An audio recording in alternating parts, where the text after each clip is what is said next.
Nous l'avons tous constaté sur nos voitures, l'offensive printanière du pollen est lancée. Les personnes allergiques le déplorent avec en perspective quelques longues semaines d'inconfort. J'ai l'impression vraiment qu'ils sont plus tôt là cette année. Donc, mais voilà, ça m'empêche pas, je profite quand même de la nature. En ce moment, je crois que c'est les pollens de pin surtout, et je crois qu'ils ne sont pas allergisants. Mais bientôt, oui, bientôt ça va être les graminées, et je vais en souffrir, ouais.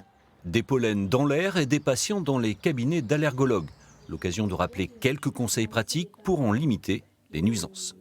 La solution miracle, s'il y en avait, on ne serait pas là. Il y a la prévention pour les patients, bien entendu, avec les règles habituelles qu'ils connaissent en général, de se rincer, de rincer son nez, d'aérer de bonne heure le matin, puis fermer les fenêtres l'après-midi.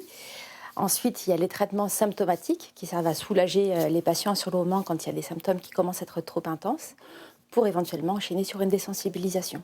Nouveauté cette année en Aquitaine, Atmo publie en même temps que ses indices sur la qualité de l'air une carte interactive de la présence des pollens et de quel type en fonction des communes, un état des lieux mais aussi des prévisions pour le lendemain. Vous pouvez avoir l'information espèce par espèce. Et là, c'est assez important pour les personnes allergiques parce qu'elles vont, en fonction de leurs allergies, elles vont pouvoir adapter leur traitement. Si une personne est allergique au boulot et qu'on est en pleine période d'émission, elle va pouvoir effectivement faire attention. Preuve qu'il s'agit d'un enjeu de santé majeur, 6 types de pollen sont désormais placés sous surveillance quotidienne sur l'ensemble du territoire aquitain.